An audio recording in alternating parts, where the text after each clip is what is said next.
Reading from Srimad Bhagavatam, Canto 3, Chapter 8, Text 28. This I will read it by myself. Kadamba Kinjalka Prisangavasasa Swalankrutam Mekhalaya Nitambe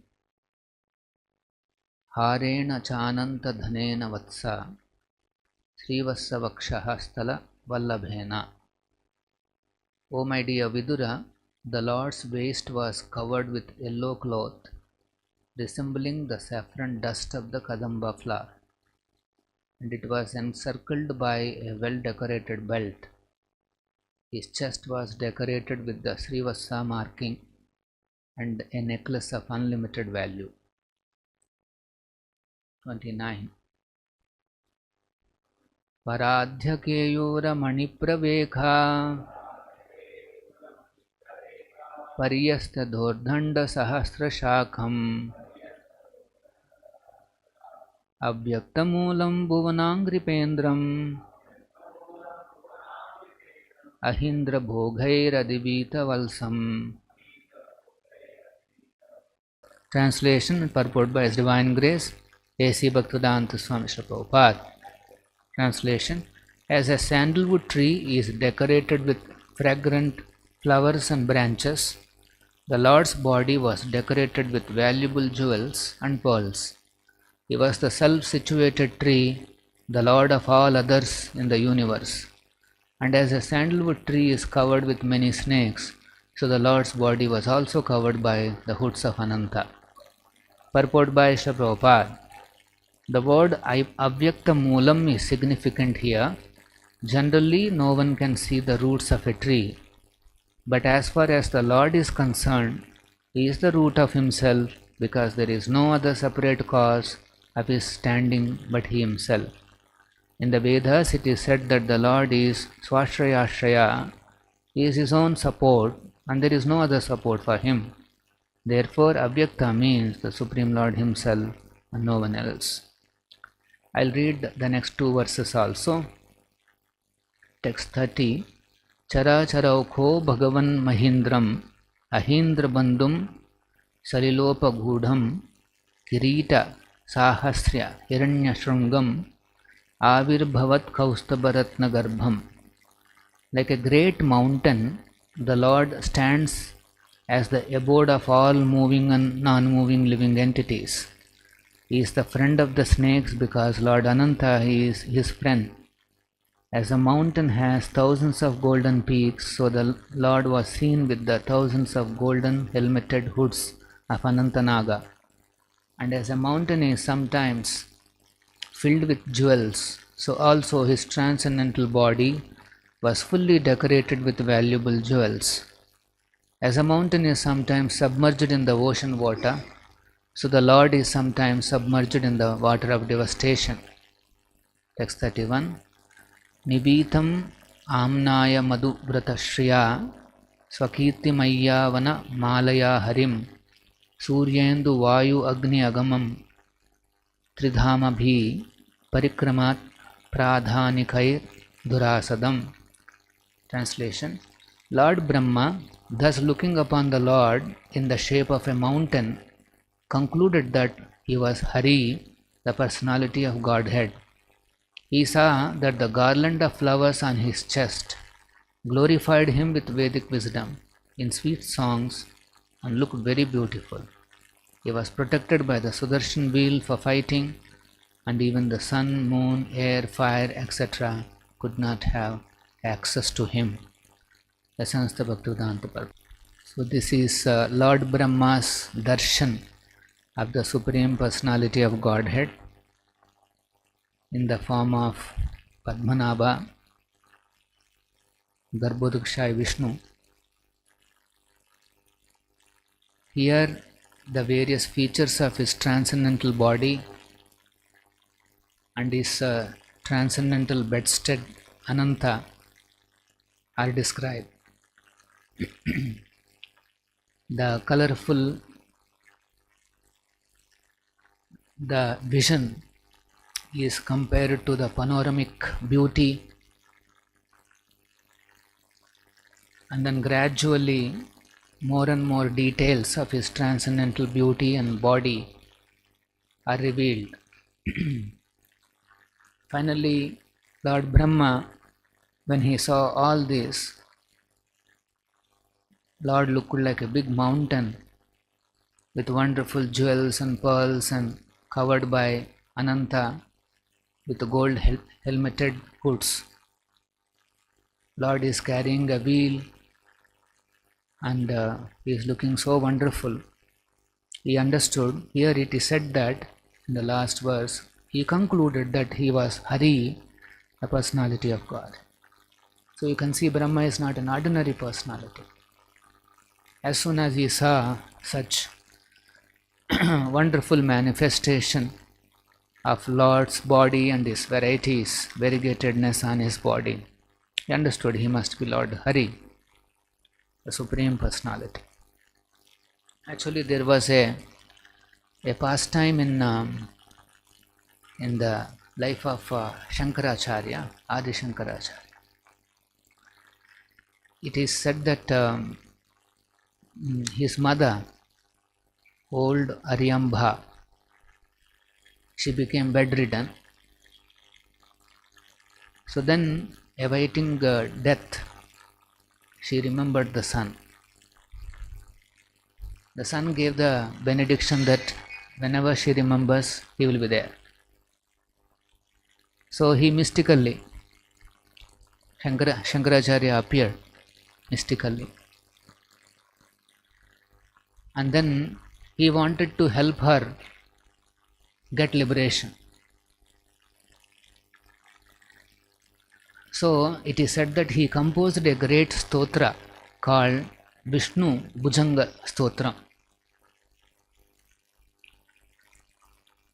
So he was reciting standing next to her deathbed, and then where Shankaracharya says, Mukhe mandahasam nake chandrabhasam kare charu chakram suresadhi vandhyam bhujange shayanam bhaje padmanabham hare hari ananya daivam namanye namanye.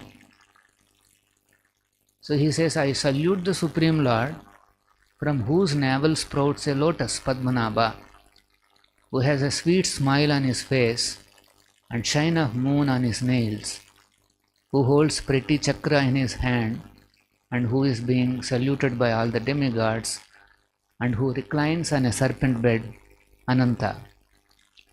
And again I affirm that there is no God for me except Hari. Hari, Ananya. Ananya Daivam Namanye Namanye. He says, I will not. It is said that by hearing this wonderful prayer, Aryambha got completely absorbed in thinking about the Lord and fixed her mind on the Lord. And then it is said that a Vaikuntha Vimana descended and she went back to God. So in the last minute, Adi Shankaracharya, he was advising her to focus on Padmanabha, who is also described in all these verses. So having a chakra in his, and then he looked very beautiful. So focusing on the personal features of the Lord is a powerful way to get liberated from Maya, illusion. Recognizing the Supreme Personality is an extremely important aspect of developing Krishna consciousness.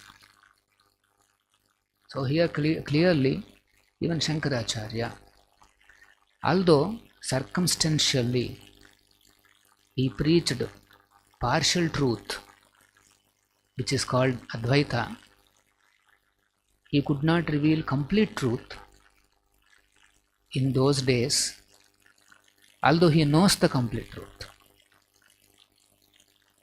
He only spoke partial truth because the people are not ready.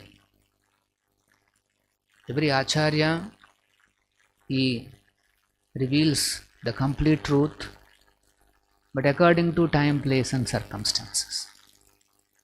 So Shankaracharya, when he appeared, based on the circumstances of those days, with the Shunyavada, with Buddhism being spread all over the country, so he revealed only the partial truth of Advaita. It is not considered an eternal philosophy. It's a circumstantial philosophy. But when he wanted to give liberation to the mother, so Shankaracharya told about the complete truth, which is Lord Sri Hari himself, Padmanabha carrying a chakra. So this is an important point. When a devotee he joins Krishna consciousness movement, then what happens to the parents? What happens to the mother? What happens to the father? So here, in one place, Prabhupada assures that if the devotee somebody joins Krishna consciousness movement, somebody asks what will happen to the mother? Prabhupada says, she'll go back to Godhead. And then they ask, what happens to the father? Prabhupada says, you'll answer. So, sometimes maybe we are busy with our services. We may not be able to go and meet our parents many times. Of course, intelligent devotees, they call the parents here again and again so that they can get some blessings. Although we are busy like that, still will the parents get liberation? The answer is yes. Like Shankaracharya, we may not be there next to the bed and doing all those. But it is assured that yes, they will also get liberated. So that is the beauty of this process. So here the Lord is described as Avyakta Moolam Bhujanangri Pendram. Avyakta Moolam means root. Moolam means we know root. And the whole universe is compared to a tree. Specifically here is compared to a sandalwood tree. These are all interesting examples, interesting comparisons. So here the Lord is compared to a sandalwood tree, and it is mentioned that Ahindra Bhogai, the Lord is covered by the Ananta's hoods. It appeared that the sandalwood tree is full of snakes. Generally, snakes are seen near the tree. So he is known as Avyakta Moolam. One should not think Avyakta Moolam means ultimately the Moolam is some kind of an Avyakta. Avyakta means unmanifest. Okay, that's fine. But one should not think unmanifest means it is some kind of a impersonal, some kind of a jyoti, some power, or this and that. So Prabhupada is clarifying here, Avyakta Moolam means he himself, unmanifest. The Lord is not manifest. He is present, but he is not manifest to our eyes because our eyes are not qualified. Since our eyes are not qualified, the Lord appears in the form of deity so that we can see him. So ultimately here Avyakta Moolam refers to the Supreme Lord. So Prabhupada in the purport, he mentions one interesting keyword, Swashrayashraya. He is his own support and there is no other support to him. For everybody else, he is the shelter or he is the support, and Lord is self-sufficient. Here it is mentioned as self-situated. He was a self-situated tree, the ancient being, the ancient tree. There is no support, there is no other origin for him. He is that wonderful Lord. Actually, once I was coming from Vijayawada, and then my driver, he is lunch time, so stopped the car near one. What you say on the highways, you see, those dabas, Punjabi or whatever dabas, he has stopped in front of the daba, and then he went there. One tree is there nearby, next to my window only. Some tree is there, and then I saw this squirrel. One squirrel is coming and then trying to do all those, searching for food. And then suddenly I saw that one uniquely shaped bird appeared on the scene, and very colorful, but little larger bird. It's not a pigeon, bigger than a pigeon, very colorful feathers and all that. Actually, first time I am seeing.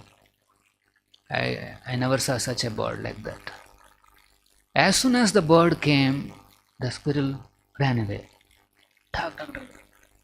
The bird is trying to go inside and then try to trace where the squirrel is, and squirrel is running away. The question is how the squirrel understood that this bird is a threat to its life. How is that perception come into the squirrel? See, I myself don't know what is that bird is. But the squirrel immediately understood that it is a threat to my life. It is hiding, running away. So Shastra explains that in this world there are two types of living entities. One is called control and one more is called controller. Some living entities are controller in the form of a controller, and some living entities are controlled.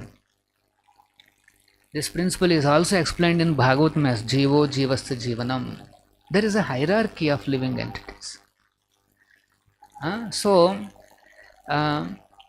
The controller and the controlled, these two types of living entities, they are interdependent.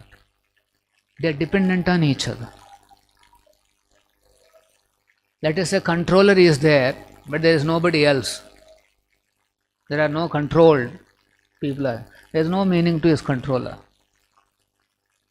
Similarly, many controlled are there, but there is no controller. Actually, they are dependent on each other. They are called interdependent. So, the living entities in this world are interdependent on each other. They are dependent on each other. So, generally, the living entities are controlled by the demigods, who are also part of the universe. They are controlled by the demigods. But if you see, the demigods' bodies are also made out of the same materials like our body. Same Panchabhutas, same this material energy is covering them also. But then they are known as controller and we are controlled.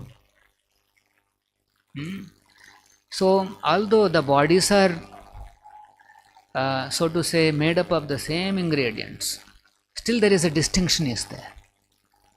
One understands that yes, they are controllers. For example, as soon as we see the sun, immediately we know he is a very powerful personality. There is a perception of who is a controller and who is controlled. So Prabhupada explains in one purport that there are three types of Purushas. This controlled Purusha is known as Adhyatmic person, and the controller, the demigods, are known as Adidaivic person.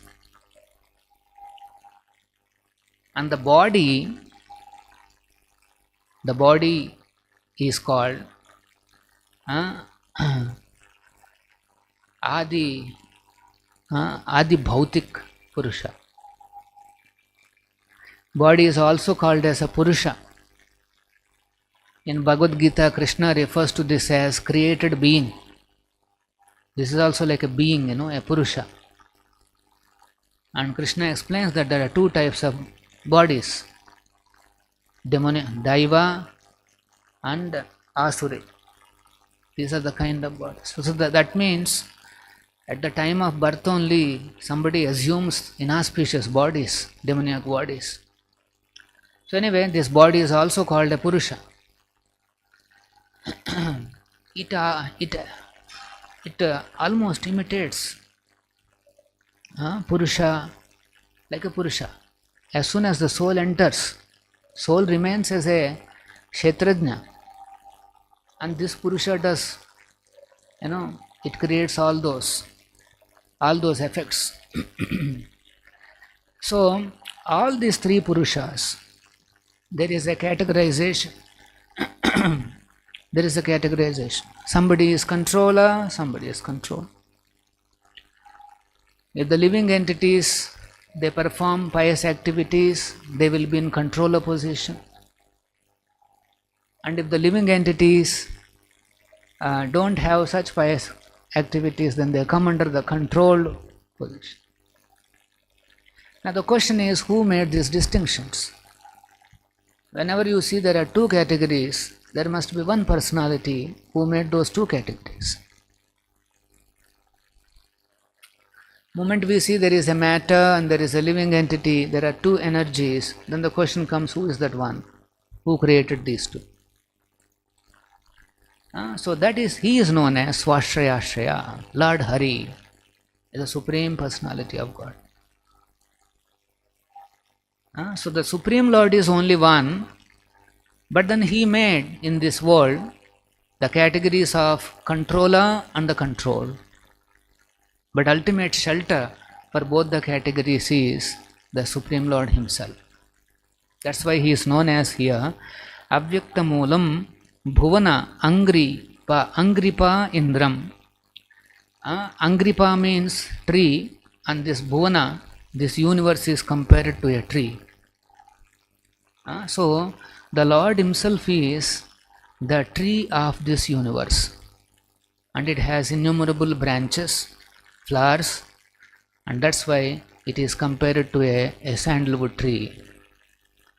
Then in the next shloka, the Lord is compared to a big mountain, and then further descriptions are given on how he is the shelter for all the moving and non-moving living entities. Actually, if you see, mountain shelters many living entities.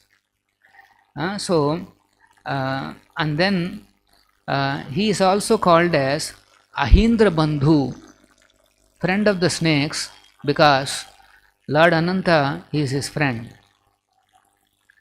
And then the Lord's Ananta, each hood is covered with a golden helmet.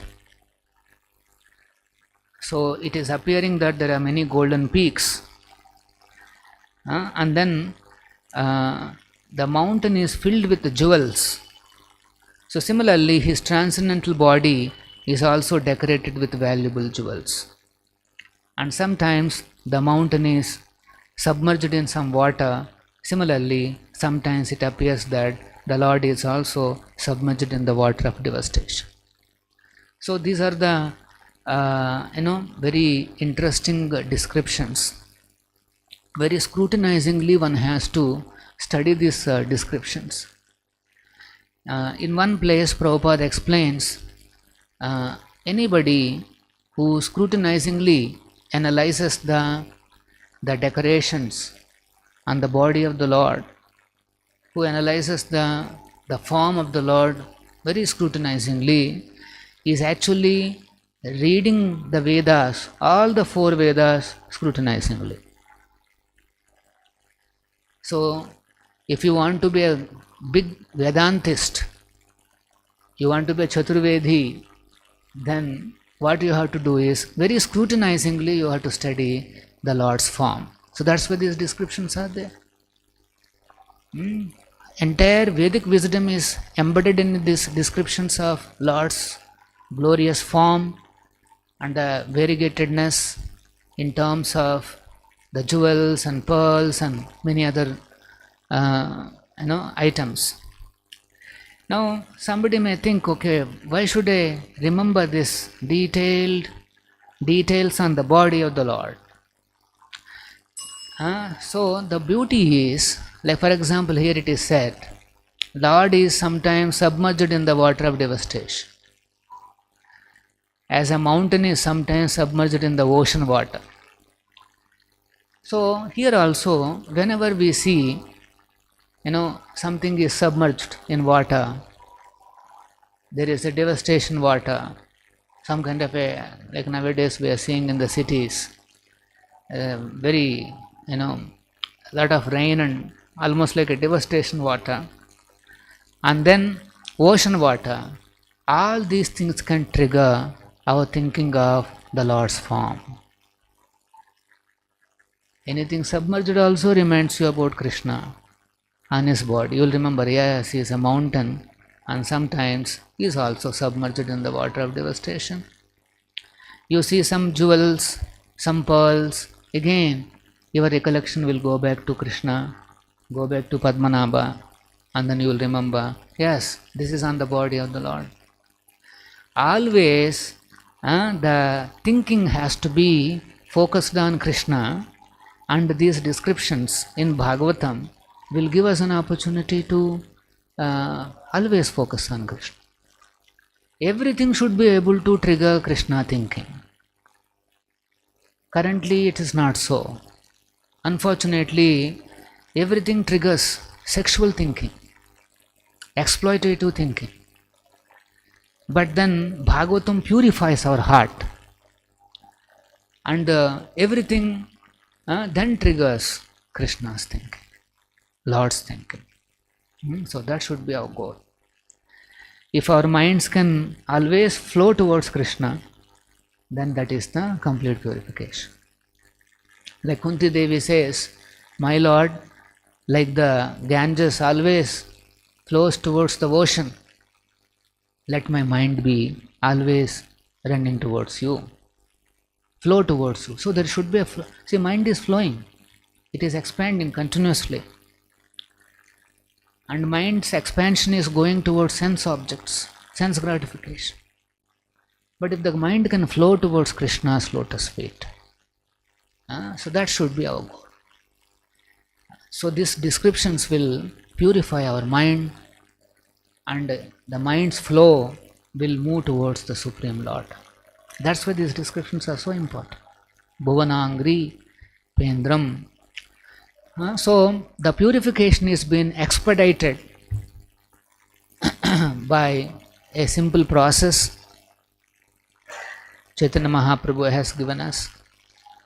Hare Krishna, Krishna Krishna, Hare Hare, Hare Rama, Rama Rama. Again, entire Vedanta is there in this 16-worded Mahamantra. That's why it is called Vidya Vadhu Jivanam. Vidya, it's a Jivanam, it's life of all the Vidya. We're not interested in ordinary Jada Vidya, Brahma Vidya, Vedanta Vidya. Everything is there in this 16-worded Harinam, Vidya Vadhu Jivanam.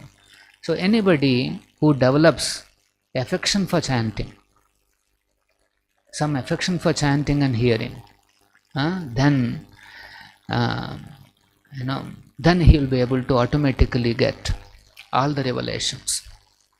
Hare Krishna, Krishna Krishna, Hare Hare, Hare Rama, Rama Rama. Prabhupada ki, Srimad Bhagavatam ki.